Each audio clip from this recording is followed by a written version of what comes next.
नमस्कार, मी सुमित शंकर सावंत आणि तुम्ही पाहताय TV9 मराठी 8 PM स्पेशल रिपोर्टमध्ये तुमचं स्वागत।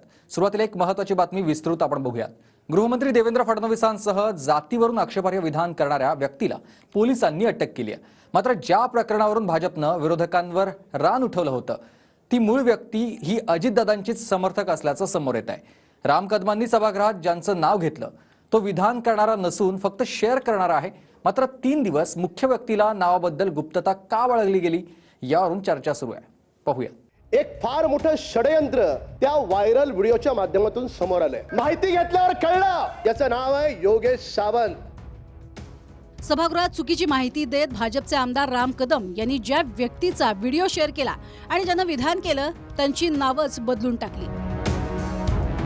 ही व्यक्ती योगेश सावंत आहे आणि या व्यक्तीचं नाव किंचक नवले। योगेश सावंत हा शरद पवारांच्या राष्ट्रवादीचा पदाधिकारी आहे। त्याच्या फेसबुक प्रोफाईलवर तसा स्पष्ट उल्लेखही आहे। किंचक नवले हा माहितीनुसार अजित पवार गटाचा समर्थक आहे। आता फडणवीसांवरून जातीवाचक विधान जी झाली ती या किंचक नवले नावाच्या व्यक्तीनं एका स्थानिक YouTube चॅनलवरनं केली। तो व्हिडिओ योगेश सावंतनं ट्विटरवरती शेअर केला। मात्र राम कदमांनी सभागृहात योगेश सावंतनंच आक्षेपार्ह विधान केल्याचं म्हणत चौकशीची मागणी केली।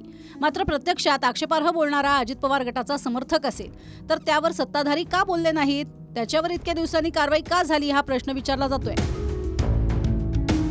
देवेंद्र फडणवीस ही व्यक्ती आमच्यासाठी देव माणूस आहे। अध्यक्ष महोदय, आमच्या फडणवीस साहेबांबद्दल जर कुणी असं बोलणार असेल, हा इसम कोण आहे? पोलीस स्टेशन मध्ये माहिती घेतली, याचं नाव आहे योगेश सावंत। माननीय विरोधी पक्ष नेते, आपल्यालाही चीड येईल, याचे सगळे संबंध कुठून आहेत? याचे बारामतीहून संबंध आहेत। माहिती घेतल्यावर कळलं तिथल्या सिनियर PIला या सदनातला एक आमदार जो शरद पवार गटाचा आहे, शरद पवारांचा नातेवाईक आहे, रोहित पवार फोन करतो आणि सांगतो त्याला सोडून द्या। काय संबंध आहे? काय संबंध आहे रोहित पवारचा? अध्यक्ष महोदय, काल एका व्हिडिओवरून खूप गोंधळ झाला।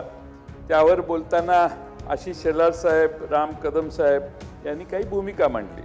त्या दोन्ही सन्मान्य सदस्यांनी भूमिका मांडत असताना व्हिडिओमध्ये मधील योगेश सावंत आहे असं सांगितलं व्हिडिओमध्ये आणि वेगळे आरोप केले।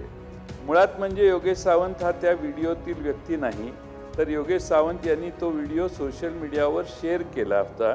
त्यामुळे केवळ राजकीय आरोप करण्यासाठी अशी चुकीची माहिती देऊन अध्यक्षांची आणि सभागृहाची दिशाभूल झाली आणि चुकीची माहिती सभागृहाला येऊ नये, आपण त्यांना समज द्यावी अशी आमची विनंती आहे।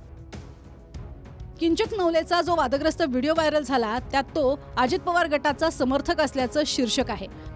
माहितीनुसार किंचकचे नातलग गेवराईतल्या एका गावाचे सरपंचही आहेत आणि किंचक हा व्यक्ती अजित पवार गटात असलेल्या अमरसिंह पंडित यांचा समर्थकही राहिलाय।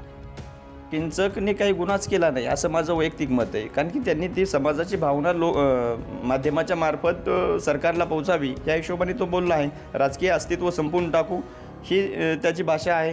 त्याच्यामध्ये असं तो कुठंही व्यक्तिनिशा बोललेला नाही आहे। ते त्या खुर्शीच्या बद्दलचा रोष आहे।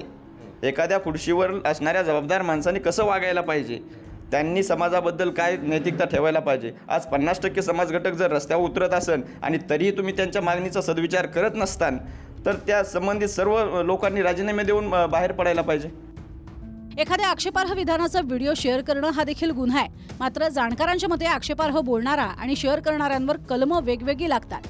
मात्र या केसमध्ये पोलिसांनी दोघांवर एकसारखंच कलम लावलंय। कलम 500 एखाद्या व्यक्तीची बदनामी करणे, कलम 505(3) एखाद्या व्यक्तीबद्दल आक्षेपार्ह वक्तव्यानं गैरसमज पसरवणे, कलम 506(2) एखाद्या व्यक्तीला ठार मारण्याची धमकी देणे, कलम 34 अनेक लोकांकडनं एकच गुन्हा करण्याची भाषा करणे, कलम 153(अ) 2 धर्मात तेढ निर्माण होईल अशी विधानं करणे। ही कलमं आक्षेपार्ह विधान करणाऱ्यांवर आणि त्या विधानाचा व्हिडिओ शेअर करणाऱ्यावरही लावलं गेलंय। दरम्यान जरांगेंनी आजपासून पुढचे 3 दिवस दौरे सुरू केलेत। बीड, सोलापूर आणि नांदेड या 3 जिल्ह्याचा जरांगे दौरा करणार आहेत। दवाखान्यात ॲडमिट असल्यावर त्याला चौकशी करता येत नाही, कारण जीव अगोदर महत्त्वाचा आहे, चौकशी नाही। मी हॉस्पिटल सोडूनच इथं आलो, म्हणलं यांना चौकशीला कशाला अडचणी येतात। 2 दिवशी वाट बघितली, आत्ता येते मग येते, मला कळालं होतं किती येणार आहे। खरं माझं सुट्टी घ्यायचं ते कारण देवेंद्र फडणवीस साहेब मी सगळ्या बाजूने खेटायला तयार आहे, पळून जाणारा नाही आहे मी। मराठ्यांविषयी इतका द्वेष पसरायला लागला तुम्ही, याचा फटका इतका बसणार आहे बोर्ड काढायला लावणं तुमची काम आहे का गृहमंत्र्याचं? जुने 4-4 महिन्याचे गुन्हे कुठं काही केलेले ते पोरं आता रात्री उचलायला लागलात तुम्ही महाराष्ट्रातले. सहानुभूती नाही, हे खचायला नाही लागले लोक. मराठ्यांचे लोक उलट पेटायला लागले, आमचे पोरं उचलायला लागले. तर मला वाटतं तसं दबले ना आंदोलनापासून लांब जातात, लांब नाही चालले, ते जास्त पेटून उठले. दौऱ्यामध्ये समाजासोबत संवाद, काही विवाह सोहळ्यांना उपस्थिती आणि आरक्षणासाठी बलिदान देणाऱ्या कुटुंबियांची ते भेट घेणार आहेत. आरक्षणासाठी लढणाऱ्या कार्यकर्त्यांविरोधात खोटे गुन्हे दाखल केले जात असल्याचा दावा करत जरांगेंनी फडणवीसांवर अजून एक आरोप केलाय. ह्यो प्रयोग त्यांना बहुतेक संभाजीनगरलाच करायचा होता. महिलाच्या आडून लपून इकडं आम्हाला सांगायचे छत्रपतींचे विचार तुम्ही घेऊन चालताय, महिलांचा आदर केला पाहिजे, आणि इकडं महिला पाठवता. मग काय करायचं तर याच्यावरती हल्ला घडून आणा एखादा भाजप कार्यकर्त्याकडून. चाललोय मी आजपासून बाहेर. तुमचे कार्यकर्ते कुठं अडवायचं सांगितलं ना तुम्ही, त्यांना हल्ला करायचा सांगितलं ना माझ्यावरती, बघतो मी पण. कारण इतक्या खालच्या दर्जाला जाणं गृहमंत्र्याचं चांगलं नाही. ते 10% स्वीकारायला लावायसाठी मी 10% स्वीकारितच नसतो ना. हल्ल्याला तर मी भेटच नाही. आणि काय तुम्ही त्याचं घेऊन बसला आहे? तो एका क्षणाला हॉस्पिटलमध्ये असतो, परत तिकडं अंतर तेव्हा सराटीला धावतो, परत म्हणतो मी हे करेन, परत मग माझ्या छातीत कळ, परत चाललं हॉस्पिटल. काय त्याचं घेऊन बसलेलं आहे? काय ते झालं आता, त्याचं सगळं ते नाटक जे आहे हे सगळ्या महाराष्ट्राच्या लक्षात आलेलं आहे. आंदोलकांवर लाठीचार्ज नंतर शरद पवार आंतरवाली सराटीत गेले होते. त्यावेळी काहींनी पवारांविरोधात घोषणाबाजी केल्याचं फडणवीसांनी विधान केलं. त्याच विधानावरनं जरांगेंनी फडणवीसांवर टीका केली आहे. तुम्ही म्हटलं की आंतरवाली सराटीत मी गेलो असतो तर काहीतरी कायदा सुव्यवस्थेचा प्रश्न निर्माण झाला असता. तुम्ही गृह खात्याचे प्रमुख आहात, तर तुमच्याकडे काही असे इनपुट्स होते काय की असं काही होऊ शकतं? इनपुट्स नाही. बघा काय आहे, आता शरद पवार साहेब गेले, विरोधी पक्षाचे नेते होते, ते तर काही सरकारमध्ये नव्हते. त्यांच्यासोबत कसा व्यवहार झाला, तिथे काय नारे लागले, असे नारे पवारसाहेबांनी त्यांच्या जीवनात ऐकले आहेत. पोलिसांना दुसऱ्या रस्त्याने त्यांना बाहेर काढावं लागलं.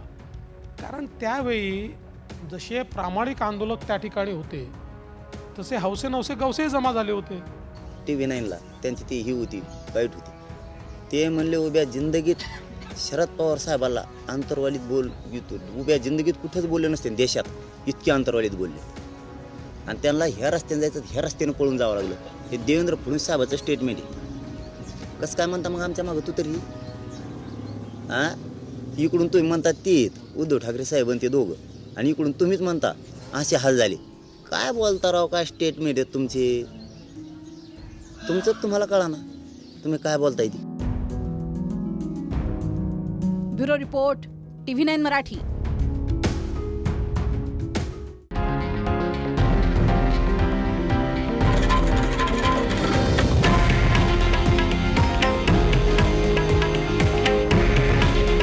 हे आहे देशातील नंबर 1 न्यूज नेटवर्क आणि आपण पाहत आहात TV9 मराठी.